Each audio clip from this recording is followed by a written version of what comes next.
Ben Casparius, a great Dodger right-hander, joining us on the Petros Money Show on AM 570 LA Sport, your home of the Dodgers, as our in-house local crowd goes absolutely crazy. Casparius, it's great to see you. It's great to have you here. Good seeing you guys. Thanks now, for having great me. to see you. You know, always is. In a few years, you're going to be a veteran.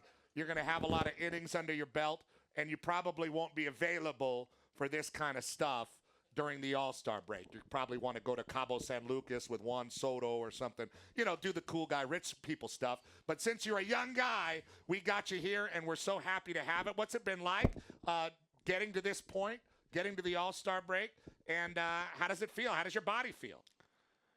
I felt better.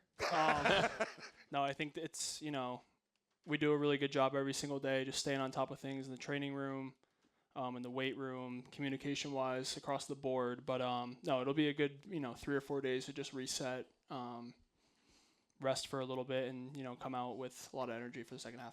Third most innings pitched on the team, 62 and 2/3. That's a lot of innings. It's a lot of innings, people. That's eating up a lot of innings. What's the arm feel like through 62 and 2/3, and how many innings is it total? I mean, based on the off-day work, the bullpens, all that stuff you're throwing. Like, what are we talking about here? Yeah, it's a lot. I think one of the biggest things for me this year, just coming from being a starter for the majority of my professional career, was just managing my throwing in between games. When am I going to actually touch the mound to get work in? Do I need to do this today? Do I not? And just being conscious of what my body needs and, the feels that I need to do to feel ready to compete. And I think for the most part, I feel good physically. I remember I was talking to, this is going to sound so stupid, but I was talking to. Well, by all means. Yeah, exactly. To Coach Harbaugh over there at the Chargers and asked, what do the guys do when they're on break? They get this 3-week break here between minicamp and training camp. What do you expect them to do? And he said, well, I expect them to talk to Ben Herbert, our strength and conditioning coach, and he's going to say, do more of that, do less of that, do the same amount of that. Is there a person like that on the Dodgers that you lean on that is there to guide you and say, hey, do more, do less, do the same? For sure. I think guys are talking about it every single day. We're really lucky. We have, 2 unbelievably good strength coaches in Coach Trav and Yav, actually. But Trav and Yav. But a couple of freaks. Yeah, Yav actually went to UConn also, so from Connecticut, kind of have that in our blood. So we do a really good job just communicating in terms of, what do I need to do in the off season? Where are, the points of focus for me to get stronger, get, more mobile, this and that. So we have a really good relationship. I'm, super lucky to have him in my corner, and I think we work really well together for sure. So 5 years ago, Casparius was still a pretty young guy. How old are you right now, Casparius? 26. He's 26. Young guy. 5 years ago during COVID. That's right. 26. Yeah, applaud him. Are you 26? Yeah, all right. Well, we're the same age. But being a young guy and being a professional is got to be a very difficult balance because, I think of myself, or any of us think of ourselves as a 26-year-old, except for this very well-heeled, well-adjusted young lady. I think of a very chaotic person, right? But here you have to do these things that are very measured. You have to take care of your body. You have to keep kind of a mental fortitude in pitching that most people, I think, that play professional sports don't have to do. How does that balance out, being a young guy and having to be so disciplined to do your job? No, for sure. I think if you look around the clubhouse and around the league, like you don't really have much of a time to, get off of your routine and to be able to make it in this league, especially with the technology there is now. Obviously, there's 18-year-old, 17-year-old kids throwing 100 miles an hour. Like there's people, chasing after your job. So I think for me, that's my motivation, just to, stay on the team, help the team win. And I know that it's a competitive sport for sure. Does it surprise you, your ability to do what you've done this year? I mean, obviously, you can't pitch in the major leagues unless you have self-confidence, and I'm sure you deal with different guys that have all kinds of different levels of confidence going about their jobs. But are you surprised with your ability to, like you say, stay on the team, have success, come in support of guys like Shohei Ohtani, come in extra innings to finish off the first half? That's a lot of responsibility. What if you F up? For sure. No, I think I think the surprise is more just how I've handled some of the versatility roles, where whether it's going 3 or 4 innings earlier on in the game, or if I'm coming into the 10th inning like yesterday. And I feel like my routines kind of carried that, and being able to handle that. And obviously what I'm getting from the coaches in terms of the communication or what's expected day in and day out is a little bit different. But yeah, I think that's the most surprising part, was just the transition into the bullpen. Every pitcher wants to start, right? I mean, every pitcher thinks of themselves as a starter, and you guys are, if you're in the major leagues, it means you were somebody's ace for your whole childhood, and a hero in your hometown and all that stuff. But to the laper's eye, like me, you say, okay, that guy throws. It's like a video game. We put him in and he throws here, or we put him in and he throws there. How much is the difference between preparing to start the night before, knowing that you're going to get the ball, and going out there in the 10th when you've been sitting around in the cold in San Francisco for 3.5 hours? No, it's different. I think, too, just kind of navigating your week as a starter, you're going out there for the most part. With us, I think 6-man rotation, so I'm pitching, once a week or whatever it is. Everything's tailored around that day. And in the bullpen, it's more just like, hey, let's do what we can do today and during the day to be ready to compete for tonight. And that's kind of just an everlasting process. So for me, I haven't started or really been in a starting role since last July, because then when I came up, I was in the bullpen. So just kind of getting my feet wet with, that for the first time in the big leagues was definitely difficult, and the routine's different. But yeah, I think everybody, has a preference. There are certain guys who, do better as a starter than they do as a reliever, and vice versa. So it's just kind of being able to go about the week and treat everything the same. You mentioned your first appearance last August. I mean, it's less than a year ago. How well do you remember it? Do you remember? Can you take us through every pitch? Can you take us through the 3 batters you faced? I mean, obviously, how detailed? Yeah. If I say, hey, walk us through that first appearance, what was it? I faced Jock Peterson, and he flew out to right on a slider. No pearls. I didn't strike anybody out. That was a bummer. And then I know Pavin Smith flew out to right center on a fastball up and in. And between those two was?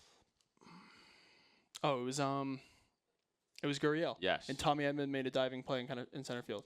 So you can see that in your mind's eye. Yeah. For sure. What ball did they give you from that game? I would assume, was it the first out? Was it which? I think it was the first out. I got the ball, and I got the lineup card too, and I got the win. Right. You got the win in your first appearance. Yeah. That was pretty cool. I would say so. Yeah. The second big thing was postseason, obviously.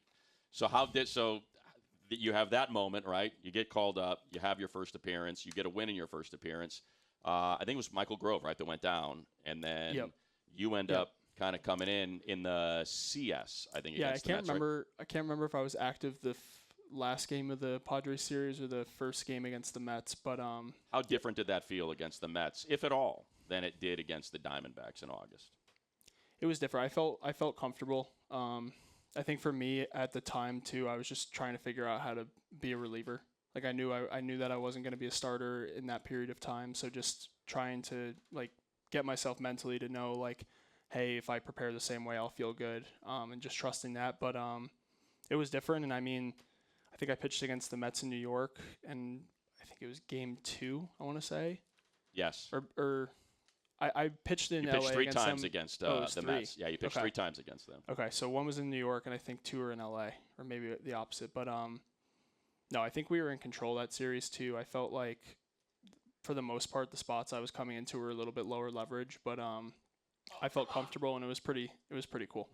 Don't sell yourself short. Low leverage. There is no low leverage in the postseason. That's what I am. A little bit lower. I'm a low leverage broadcaster. The great Ben Casparius. The age of Casparius is upon us. That's right. A thoughtful, measured pitching conversation on a Monday. That's what we want.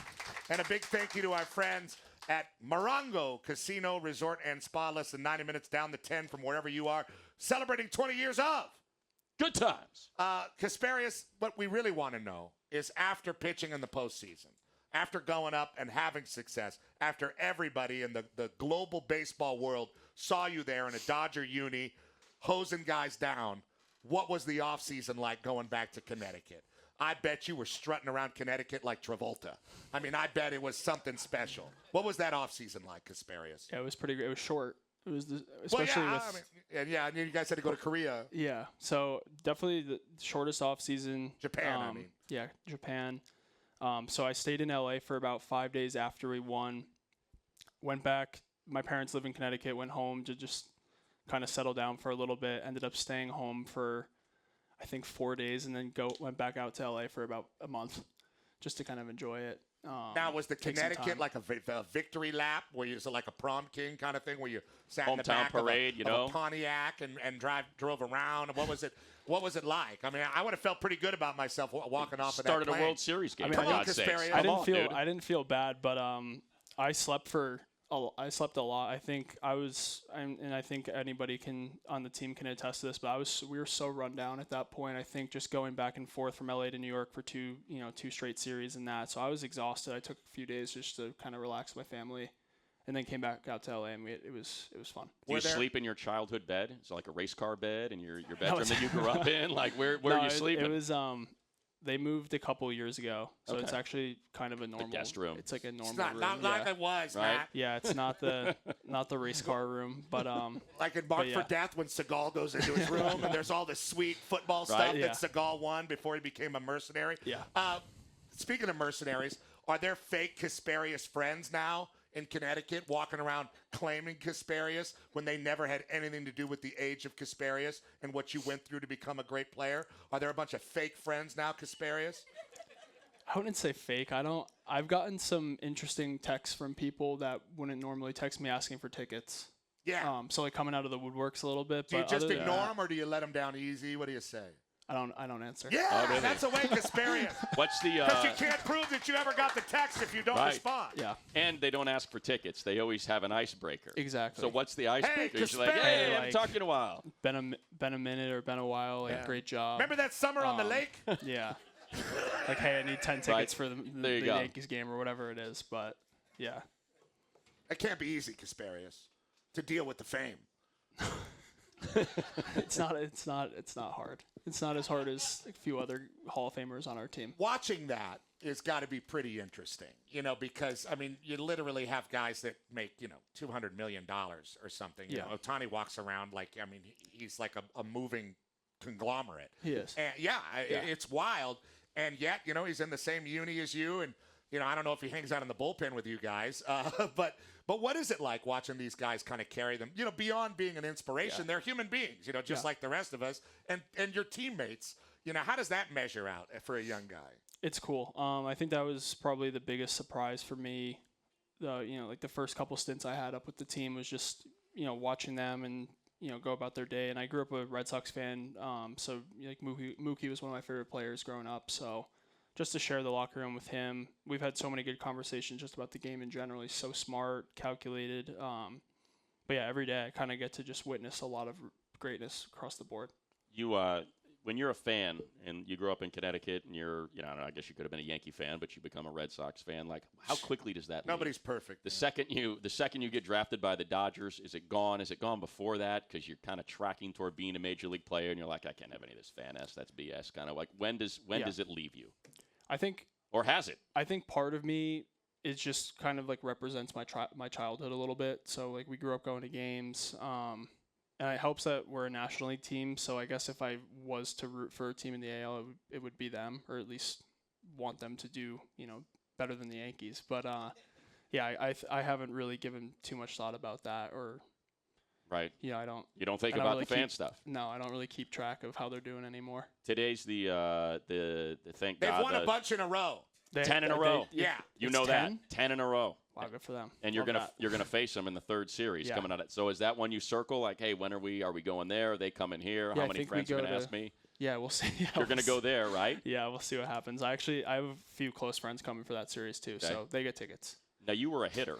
Right? You were a hitter. Yeah. Was when you kind of Casparius balled out hitting in North Carolina. Come on and raise up. Balled out. So when you were kind of like figuring out this major league thing, was that your vision? Was like, hey, I'm gonna bang some doubles off that green monster. Is that kind of what you envisioned happening? A little bit, yeah. Oh, yeah. I always thought it was gonna be as a hitter. I think pitching was definitely secondary. I just think that I think I was so raw at it and didn't put much work into it that it was hitting? into pitching. Oh, into pitching. Wow. That it was more appealing. I had a good arm growing up in high school, and then obviously going to college where I just focused on pitching my last year.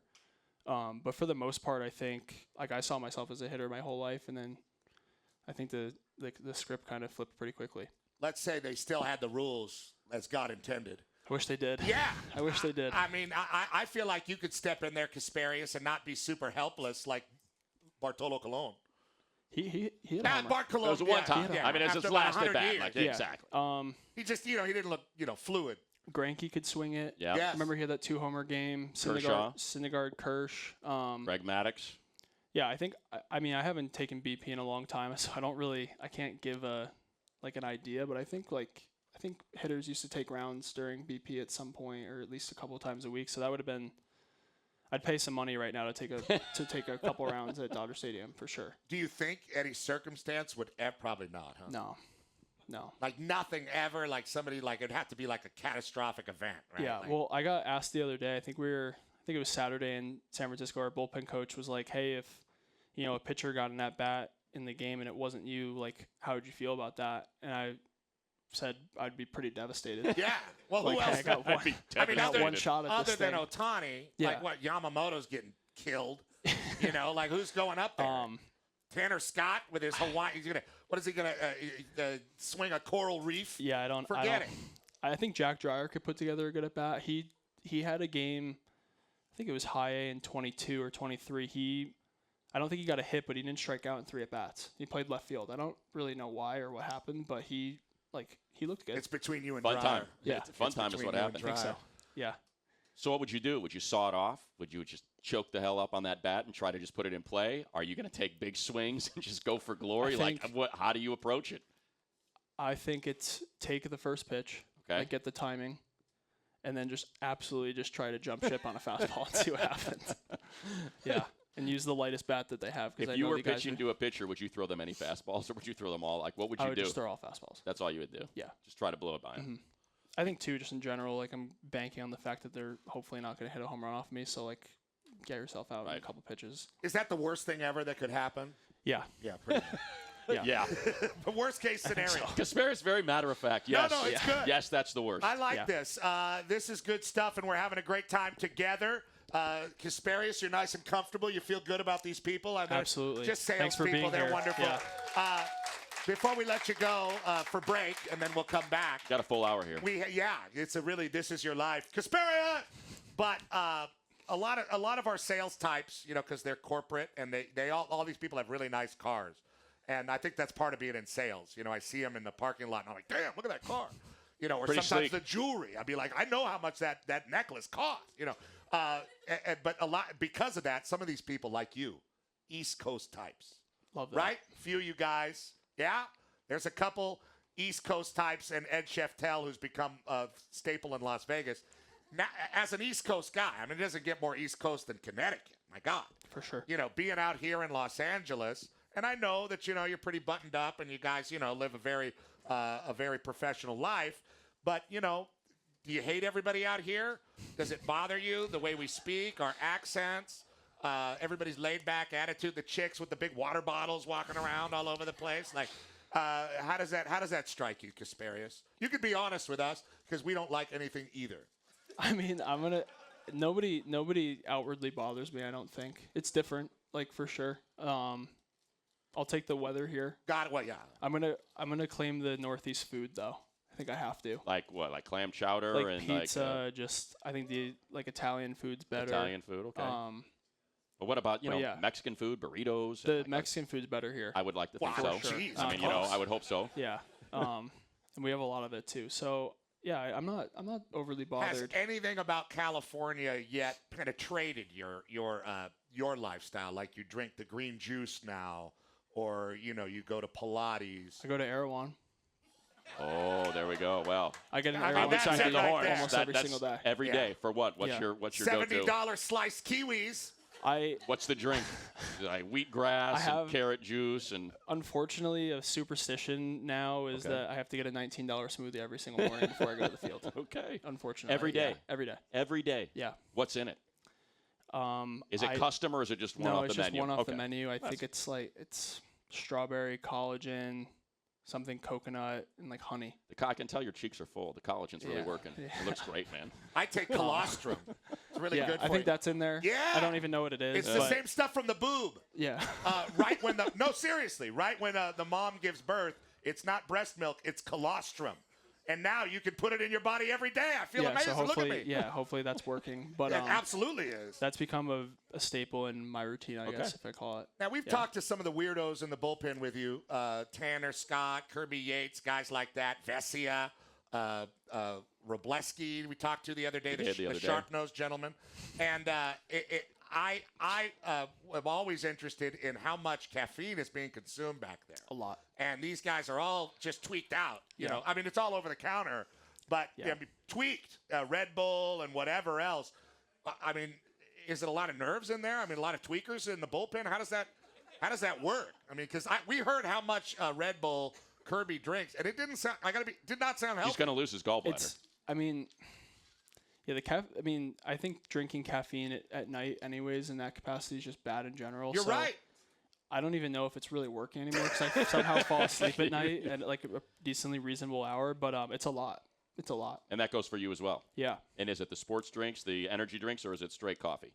I'll drink usually like one coffee during the day and then probably a scoop or maybe 2 scoops of pre-workout before the game or during the game. But it's a lot, yeah. That kills the chicken in your heart. Yeah. Yeah. You know, it kills the chicken. Does the pre-workout still give you the tingles? It feels like there's pins on the end of your fingers. No, I miss that though. That's kind of where I'm trying to. So like, hopefully it doesn't go to 3. Yeah, I need that back. But yeah, we kind of just. I think it's Red Bull. We drink these accelerators too. Oh yeah, the accelerators are pretty good. They're pretty good.